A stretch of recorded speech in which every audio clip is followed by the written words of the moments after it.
Okay. We are back, and this was a very, very professional performance. A very, very comfortable performance for Chelsea in the Europa Conference League, and we're going to talk about it today. Let me do my routine checks as always. I'm a little tiny bit early, just a tiny bit. Just wanted to talk about this game and get through the stream. Let me pause this and pop out the chat because I always complain about it, but it never stays popped out for some reason. I really wish YouTube would fix that. Welcome in. But yeah, very comfortable performance in the Europa Conference League for Chelsea in match day 2. We now sit at the top of the league table with goal difference. We have two more goal difference than Fiorentina in the second position below us, despite us having the same amount of wins. And yeah, and I think this performance kind of sets the precedent of how we're going to progress through the rest of this group stage. Obviously, we have the Albanian team Noah against us next time at Stamford Bridge, and I think that should be a rather comfortable performance too. This was the main kind of fixture in this group that we were looking out for to being one that could have tripped us up, and luckily we didn't we didn't let that happen. Yes, he hates sports, as the great Joao Felix once said. Let's get into this. I'm going to hit the intro and we'll start talking about some points. I've got quite a lot of positive points to take from this game. A couple of other things that I want to talk about too, but yeah, let's get into this. Lads, lasses, and the rest of the masses, welcome back to the channel. I'm Mono from Mono CFC, and welcome to Season 2 of Feeling Blue. Let's go. Alright, welcome to Feeling Blue. Now, we're going to be going from the left to the right as usual, and talk about our good feelings and our bad feelings, because there are a couple of bad feelings from this game. I haven't seen Jackson's Insta story. I watched the game, and then I've kind of just been prepping for stream, so I'm not sure if there was anything. So let's start with the good. Let's start with, I think it's a good place to begin is with the base of the team. And the man that had a very comfortable performance, and one of his better performances, I would say, in a Chelsea shirt, and that's Enzo Fernandez, because I think that he was really ticking us over in this game, not only by being that deep-lying playmaker, that 5, as it were, that we've kind of seen him play before, and we always kind of suggest that it's his best position when he plays a little bit deeper, rather than being shoved up into a 10 position. Like he's kind of been forced to do under Pochettino, and then again quite a few times under Maresca as well. And not only just the comfortable, the poise on the ball and the ability to kind of make from those deeper positions, but also just his defensive contribution today was really good. Now I'm gonna actually get the stats up here, just to kind of to facilitate what I'm kind of talking about. He won 2 out of his 5 ground duels. He won 2 out of 2 aerial duels, which is very bizarre. Fouled once, had 2 clearances, blocked 0 shots, had 2 interceptions, 1 tackles, and he was dribbled past 0 times, whilst also having 5 accurate long balls, 1 accurate cross, 1 key pass, and 94% completion of his passes, with 84 touches as well. Right. Really comfortable performance from him, and in general, next to Kiernan Dewsbury-Hall, who didn't have the greatest game and was a little bit less comfortable on the ball in this game. He was trying to be a bit more progressive than Enzo was, I would say. I don't think Enzo was trying to fire the long direct passes forward like we've kind of seen that he can do. He was kind of more playing the sideways progressive switches of play, which I did mention in my preview would be something that we needed to do, and I think that he did this very well. In general, he just looks so comfortable. And the thing which is that I kind of wanted to highlight about his performance wasn't just the fact that he was performing on the ball, it was his off the ball effort that I was really appreciative of in this game, where he was, despite playing in this deeper position, he was the one that was kind of getting the team up and saying, hey, let's press. And obviously, as the captain for this game before he came off, leading by example like that is something that we need to see from our captains. And yeah, just a very good performance from him, very comfortable. And in a similar vein, I'm going to talk about another player that I felt had a similar kind of game to him, And it's a player that we've been crying out to get back to his best, because when he does play at his best, he's a Rolls Royce of a defender. And that's Big Ben Badiashile. He was so comfortable in this game, and it was bizarre because we saw it at Anfield against Liverpool, that when he came off the bench he looked very comfortable. He looks so comfortable in this game too, and obviously, yes, again, level of the competition is not as high, but the way that he was, so, as I said, so calm on the ball, even under pressure, and so composed, allowed us to play the way that we wanted to, in terms of not getting panicky, not rushing passes, not giving hospital passes to his teammates, which eventually lead to mistakes, and also just the line-breaking passes he was doing in this game, with that comfortable kind of base that he was allowing the team to have in that central position that he was playing. Just phenomenal.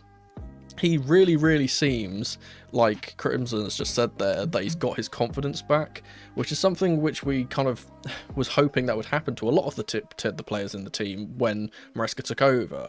Now, we've kind of seen from a lot of our players that the confidence factor of football and the mental aspect of football is something that has impacted us quite a lot. And yeah, just he looked he looked like, it's weird to explain it. He looked, the way that I like to explain it is, he looked a foot taller today. He looked like he had his stature up. He wasn't like doing that disappointed looking down at the floor. He was the leader at the back that we kind of needed in this game, because obviously he is the central centre back, and usually when we play in this kind of back three, or it's a back four but we shift into the back three, you need like your central player to be the man that's going to kind of really dictate how we play and kind of start. Not only that, again, very comfortable defensively. I think I'm not sure, did he lose a single aerial duel in this game? He won 3 out of 4 aerial duels. He had 8 accurate long balls, which is crazy. 95% accurate passes out of 104 that he attempted. 114 touches, 5 clearances, 1 block shot, 2 interceptions, and he was only dribbled past 1 time. And I'm pretty sure that him being dribbled past 1 time, that was literally just for their goal, because he pushed up really high into the midfield to try and pressure.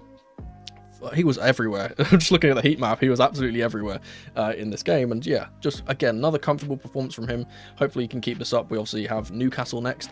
Don't think he'll play, but if he does come off the bench like he did against Liverpool, we need to see that same level of comfortability from him. Now, I'm going to move into a medium point here, because I think we do have a bit of a concern from this game. It's going to be a joint point. I do think that they played well enough to kind of facilitate not being put in bad, obviously, which is why I'm putting them in medium. But it's just a combination of, firstly, Pedro Neto, but more specifically, Christopher Nkunku. I really don't think that... I'm going to talk about these separately, even though it's 1 point. I think that Neto did not have the greatest first half, and I think he had a very good second half, which is why it kind of balances out and he gets put into the medium box here. Obviously getting an assist in the second half for Mudryk, but in the first half he just didn't seem like he, and maybe this is an instruction from Maresca, we don't know, but it just didn't seem like he really wanted to kind of take on his man and push forward like we know he can do. And obviously in the second half he was clearly told, hey, the man you are up against, Mladenovic, he is a 33-year-old man. Just run at him. Just do it. He can't catch you. And he did that, and then obviously he gets his something about Pedro Neto's crossing, which is so precise. Every single time he puts a ball in, even if it's on his weaker right foot like it was in this scenario, just pinpoint. Absolutely pinpoint, and he gets the assist. But as I said, I don't think he was very good in the first half. The reason why Nkunku is kind of as a joint point here is because even though he gets his goal, and usually I say that if you get a goal contribution, you go into the good box, he was utterly awful in this game. Like, genuinely, I don't think he got very many touches in this game. He didn't get himself involved enough, and that's the thing which kind of why I want to point out here. It wasn't a lack of ability, I would say, from Nkunku today. It was kind of just a lack of application. I don't think that he was trying to get himself involved as much as he possibly could, and we know that Nkunku likes to be in the box more than doing all the stuff outside the box. But if you compare him to Joao Felix, who we'll talk about in a little bit, who was playing in the exact same position as Nkunku, just on the opposite side, we were kind of playing a 4-2-2-2 here, and he didn't seem to get involved and kind of be as brave as Felix was. And obviously Felix gets his goals. Nkunku gets a goal here, and it's a very I'd like to say it's a very pitiful penalty. in a way, because he gets the, again, yeah, scoring the penalty is great. I'll take a goal. I always take a goal. I never discredit players for scoring penalties, because I always say, what do you just expect them not to score? But it is disappointing that he gets his goal from a penalty instead of from open play, when he kind of, the rest of his performance didn't really what's the word, justify him scoring today.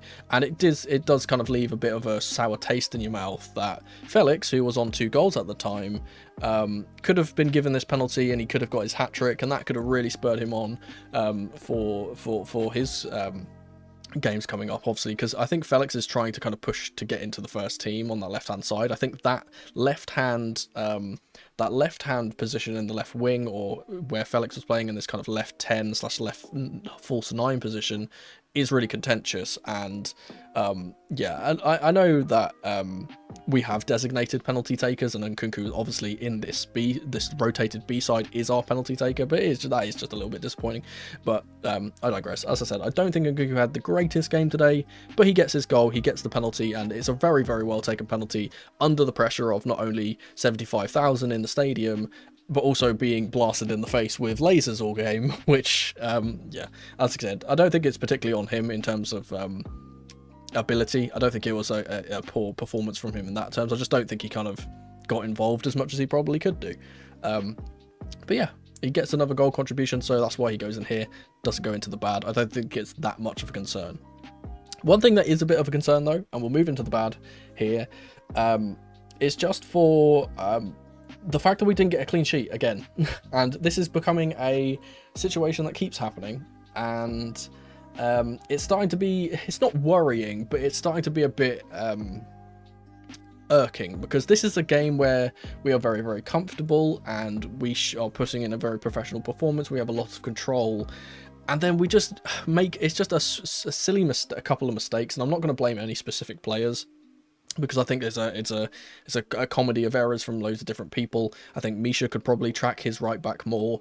I think that Kukurea could have probably gotten out to the man who plays the cross in at the end more. I think Badiashile could have not ran up the pitch and pressed into the midfield and put himself out of position, but again, it's just as a team, we didn't defend that position well, and ironically, it's from the one thing which I mentioned that they do very, very well in my preview, was the fact that they get their players high, they get the overlapping fullbacks into the box, and then play balls across the box to the back post. And that's exactly what happened here, with their right back getting up into an advanced position. They get the goal, and to be honest, I think it's fair for them to have gotten a goal in this game. I think it's Palestri that scores it in the end. I think it's fair for them to have got a goal, because I do think that when they made their substitutions, they did start playing a bit better. Obviously, we talk about us playing a rotated side. I think that Panathinaikos' side was very, very rotated as well. There's a lot of the kind of starters that we see that they play during their league games didn't play today, and a lot of them obviously aren't even on the squad list, like Phil Hayner, for example. I know he's not on there. And again, I don't think this is anything, when I say it's disappointing to me, because I feel bad for Philip Jurgensen, because I don't think he played particularly poorly today. I think he made a very, very good save right at the start of the game to keep it 0-0, and really didn't kind of prevent us from having a horror start. He also made a couple of good punches in this, so he was very comfortable, but it was just that one kind of little bit, and it kind of ruins his performance in a way, because goalkeepers are nowadays kind of judged on how many clean sheets they get. Obviously, golden gloves are decided on clean sheets, and to be honest, it's not really their fault, which is why I find it really funny, is that we had obviously David Raya being given goalkeeper of like best goalkeeper in the league shouts for getting all of the clean sheets, when in reality it's just because Arsenal's defense is so good. But there we are. That's the only thing that I kind of wanted to kind of say is a bad thing. It is a concern, because it is happening quite a lot. We're not finishing games off in terms of getting ahead 4 goals and then staying ahead 4 goals and having that really, really thoroughly professional performance, and having that 4-0, because it always looks a bit worse when, obviously it sounds silly, but it always looks a bit worse when you are comfortable in a game like this, and we should be absolutely battering teams like this, and we do absolutely batter a team like this, and then we just let them get that last game. Just kind of that last goal rather, just kind of a little bit of an irk. But the rest of the things we're going to talk about today are good things, and I'm leaving the main 2 points till last. So I'm going to talk about one player, but I'm going to mention one specific player, but it's also just for in general. I'm glad to see the youth being played after we get comfortable in this game and we go forward, but I'm going to give a good specifically to Tyreek George, because he came on playing out of position. He's more naturally a left-sided winger. Obviously, he's right-footed. He's more naturally a left-sided winger. He came on the right wing, and this is a crazy stat. Despite only playing around 20 minutes, he had the most touches in the opposition box out of any player on the pitch. I believe he had 9 touches in the opposition box. I'm actually going to find let's see if I can find the stat. How... Yeah, he came on in the 69th minute, and he got more touches in the box than anyone else in in the side. He had 9 out of 9 accurate passes, 24 touches, and in general he was just very, very positive coming off the bench. And it's nice to see him doing that after when he came on before and he missed that really bad like kind of one-on-one chance, and that I was terrified for him that it was going to shock his confidence, but it really didn't. He came on today and looked like a Premier League quality winger that just came off the bench and was trying to get goals. And as Johnny's just said there, had like, how many shots did he have? He kept trying to shoot. He had 4 shots, I believe, in the game. And despite one of them was saved very well, the others were blocked. It's nice to see a young player like him who has the confidence to step onto such a big stage like this and say, you know what, I back myself to score. I'm gonna drive at players. I'm going to try and show the world and show the manager that I do belong here, because obviously it's been a bit of a contentious subject recently with the situation that's happening with Joshua Chempong, that young players that do get given the chance in this team have to take their chance. They really do, because a club like Chelsea, where we are buying and selling players so often and we have so much potential in all of the players we bring in, it's really, really hard to see pathways for the youth, which is disappointing. It is disappointing in a way, but it's good to see someone that I've been a big fan of for a long time, like George, get this chance and actually take it, because yeah, he put in a decent performance when he came on the bench. And obviously a couple of the other youth players didn't get to play, but it's good to see Guiu get on the pitch again despite not playing as well as we know he can. Good to see Cassidy get some minutes. Very, very good to see Carney Chukwuemeka get on the pitch, because we haven't seen him for a while. I think he was combining pretty well with George on that right hand side. But yeah, very good to see him play and to just take that chance that he was given. Now let's get into the meat and potatoes, because I always leave the best points till last. I'm going to talk about the player that I think wasn't man of the match, but was so close to getting it. Bless his heart, Misha Mudryk, because my word, he really decided, hey, you know what? That consistency that I've been building up over the last few weeks, those good performances that I've been putting in week after week, the good performance that I put in for my national team, you know what, let's up that. Let's go one further and start getting the goal contributions. And it's really nice to see him celebrate with the manager, because we know that we've seen the quotes from Enzo, Misha is Misha. He is getting better and better every single time we see him, and even though he still does have a bit of those moments, like the first shot that he has in the game, you can tell that he has come on leaps and bounds from what he was last year.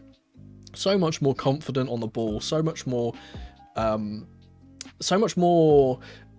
applied to the tactics in a way, because it always felt like when we played Mudryk under Pochettino that he didn't really understand what he was meant to be doing, if that makes sense. It kind of looked like he was a bit lost, whereas when he plays in this Maresca system, he knows where to stand, he knows when to make the runs, he knows when to play the ball back if he can't make a run, he knows when to get to the far post when Neto goes and drives on his run and be there in the box to get his goal. And very good finish from him with a header. Also gets an assist for Felix's goal too, which again, and it's not just the actual goals and assists that he gets. It's also just the fact that he played on the ball very well. He didn't misplace a single pass. He had 3 key passes in this game. He had he won a few of his duels that he had to do defensively. He didn't lose possession very often. He was fouled 3 times. was caught offside one time, which is kind of unfortunate. But one of the things which I did want to point out is, if you guys saw that one moment where he gives the ball away, I believe. Does he get 2 assists?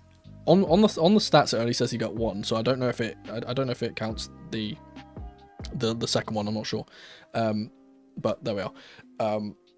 There's the one moment where he loses the ball after trying to beat a man, and instead of staying there and being like, oh man, I've lost the ball, he sprints about 60 yards back, catches up to the player on the ball, and then wins the ball back. And it's that application and that attitude and that kind of drive and the feeling of, you know what, I'm playing for the badge now. And he knows now that he has a point to prove, and he knows now that with Sancho coming in that he's got competition, and he knows that he needs to step up his game, and he knows that that place, as I kind of said earlier, that left-sided position has got competition. Obviously, Sancho is a different type of player to Mudryk in terms of he's more of a technical on-the-ball dribbler rather than a player that's just going to burst past you with pace like Mudryk is. And it's good to see this healthy competition brewing, and they're both obviously clearly getting better because of it. But yeah, very good performance from Misha. Hopefully he can keep it up, and if he comes off the bench against Newcastle, we've seen him score against Newcastle before, very important goal against Newcastle from him before. Hopefully he can come off the bench and do a job there as well. And now let's talk about the final player, and we know who it is. We know who it's going to be. It's my personal man of the match. I don't know what you guys will vote for, but João Felix, absolutely superb.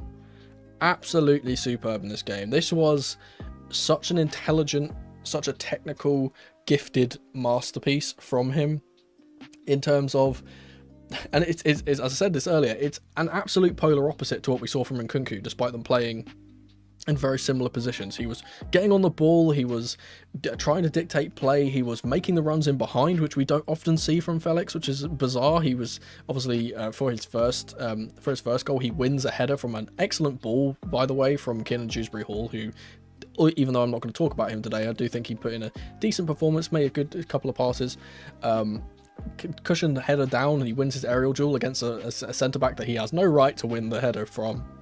Obviously lays off to Mudryk, and Mudryk gets the assist for Felix's first goal. Excellent from him. I'm going to go into the stats here, see if there's anything else that we can kind of dictate from his performance. Because it's bizarre, because again, despite him getting the I think he gets 2 goals and an assist. I'm not sure if it counts as an assist, but he also wins the penalty as well, because he flicks it up into the defender's hand. I'm a bit, I said this on Twitter, I think the penalty shout is a bit harsh. I think he's kind of conned the ref in a way, but I digress. But in general, yeah, just every good thing that happened today from Chelsea went through Felix, I believe, and he was showing that kind of, the thing that we've kind of expected from him when we not only signed him on loan before, but then kind of when we re-signed him, we were hoping to see those kind of flashes of brilliance. And it's what I said in my preview, is that we needed to show just that little bit of extra quality, that little bit of extra care, and that little bit of flair and panache that we don't always get from certain other players in the team. And I think that he really provides that. And he looked like, the best way I could kind of describe it today is that he looked like he was having fun. He really looked like he was just enjoying playing the game. And obviously when we had other players that weren't being again, like I keep comparing him to Nkunku, I do apologise for that, but like Nkunku, who didn't really apply themselves as much and kind of get involved as much, he was, dropping deep as much as possible to get on the ball. He was playing the ball wide and trying to play 1-2s. He was trying to make the runs in behind. He was just trying to be involved as much as possible. And yeah, that's really funny. Obviously, he has the press conference too, and it's a bizarre situation that is happening. It's so funny, because I was in my head, I was thinking that before the game. I was like, I wonder if he's going to have a good performance because he's on the presser. We had the same thing with Levi Colwill when he was on the presser. We had the same thing with Cassidy when he was on the presser. And yeah, now Felix has followed those two up with another very good performance. And yeah, as I said, 2 goals, obviously one of them is deflected, but 2 goals for him, wins the penalty, gets an assist, I do believe. I'm not sure, I can't remember who he got the assist for. I'm assuming it was it says he gets an assist, but I'm assuming that just means for winning the penalty. But there we go. Yes, João Felix, and I'm going to put up the poll now for the True Blue. You two you guys, chat. I never refer to you guys as chat. I should call you chat more often. be the actual streamer thing. I'll put the poll up so we can vote for the true blue. But I do believe it's probably between just 2 players. I will put in more. Yeah, and then you guys can vote for that, and we can all have good evenings and settle into another glorious day of Chelsea being victorious and us not having to cry and be sad like I usually am. Also, I don't get to do this often. Because usually our games are in the English Premier League, where they are terrible. Referees today, very, very good. No issues today with the referees. Absolutely perfect. I don't know any of their names. Some random people from Portugal. I don't know who they are. And that's how it should be. That's really how it should be. The poll is up. You guys can vote. But yeah, I'm going to take a sip of my coffee whilst you guys are voting.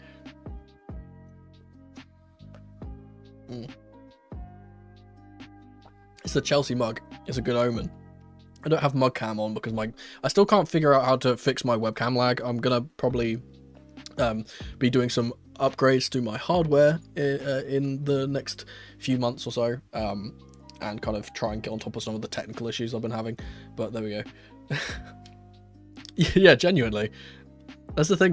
God, we haven't spoken about that. It's been a bit of a break, and whilst you guys are voting, I can kind of talk about that. Obviously, England got a new manager. We got a very, very specific manager who I am absolutely so on board with, and that's obviously Tommy T. And it's really funny because we see the discourse of people saying, "Oh," and I've said this before. I'm of this opinion too, somewhat, that people are like, "Oh, you need an English referee, you need an English manager for England, you need a Spanish manager for Spain." And whilst I do agree with that, I think that that's how it should be. It should be that your nation's best versus their nation's best. I do believe that that's a thing, because it's not that way, and that's not the standard we have to. That's not like the limitations that we are put in. Of course, we're going to get someone like Thomas Tuchel, who is one of the better managers out there, and by far one of the just most clinical knockout specialists in world football. When you play games in a knockout format like the World Cup, like the Euros, like the Nations League that's coming up soon, we have to have someone that can navigate those knockout games. And you know, we saw it from our Champions League run when Tuchel was obviously captaining us, that he's just an absolute menace. They setting up a team for knockout tournaments, and I think that bodes very well for us. But yes, a lot of people were saying, "Oh, we need an English manager for England." I was like, "Why? All of our English managers are shite." There's the best English manager currently is Eddie Howe. like that's it. Like, he's the best one we have, and it's like what next? Chris Wilder, maybe? Like Sean Dyche? We could get Sean Dyche. Who else? We're gonna get Sam Allardyce. Like, England don't produce good managers. We produce very good footballers, but our referees and our managers are terrible. And luckily, circling it back to my original point, the referees in this game were actually very, very good. And yeah. I mean, I accidentally, I once, my claim to fame in terms of management on FIFAs and stuff, I think it was 2009, I believe. It was I think it was FIFA 09, and I remember my team. I used to do Hibs playthroughs. Obviously, I'm half Scottish, so I have a Scottish team that I loosely follow too, and that's Hibernian. And I got Hibs to the final of the Champions League and beat Inter, that 09 Inter team, with Hibs. That's my claim to fame. That's my claim to fame. I have nothing else. But yes, so Super Frankie Lampard. That's another good shout for England manager. That would go well. We get a midfield three of Declan Rice, Mason Mount, and I don't know, someone else. That'd probably just be a midfield two, honestly. Let's end the poll. You guys have voted for very, very Gallagher. Yeah, Gallagher, of course. You you guys have voted very comprehensively for Misha Mudryk to be the true blue, and as he's on the thumbnail, I think that works out pretty well. Congratulations to Misha for another good performance, and yeah, thank you guys for hanging out as ever. I will be back for another preview that will be on, I don't know when our game is, actually. I should prepare this beforehand. I'm so poor when it comes to actually remembering. Our game is on the Sunday, I did think it was. So I'll be back for another preview that will be hopefully out on the Saturday evening, which is yeah, it should be around 7 PM, maybe a little bit earlier if I get it out. You can probably tell from the way that I sound and the way that I sounded in the last preview that I'm a bit under the weather, which is kind of why I delayed the preview until this morning instead of putting out last night. Lost my voice and couldn't really record, so there we are. We'll, as I said, we'll get that preview out for Saturday evening, and then we have the Newcastle game, and then after the Newcastle game, again, I think that we have another Europa League game against Noah, unless there's a cup game in the middle. I don't think there is, but yeah. Oh, we've got so many games coming up. We got Newcastle again. Have we got Newcastle in the cup? Is that what's going to happen? Have we actually got Newcastle again? We actually do. That's crazy. Surely that can't be legal. So yeah, so we have Newcastle on Sunday and then Newcastle on Wednesday. That is absolutely outstanding how that's happened. All right, well, we're gonna have to do two previews on the same team back to back. That's gonna be fun. But yeah, that's at St James's Park. Hopefully we get to see another excellent Misha Mudryk performance against Newcastle. He's put in quite a few of them against them. So yeah, hopefully we see that. Thank you guys for hanging out as ever, and yeah, stay safe everyone. Have a good evening. I'll hit the outro. Peace. And that was just my Feeling Blue match review for this game. I hope to see you here for the next one. But if you can't wait until then, YouTube reckons you'll enjoy one of these two videos on screen in the meantime. Thank you guys so much for watching as ever, and remember, in the rain or in the dry, keep that blue flag flying high. Come on, you Blues.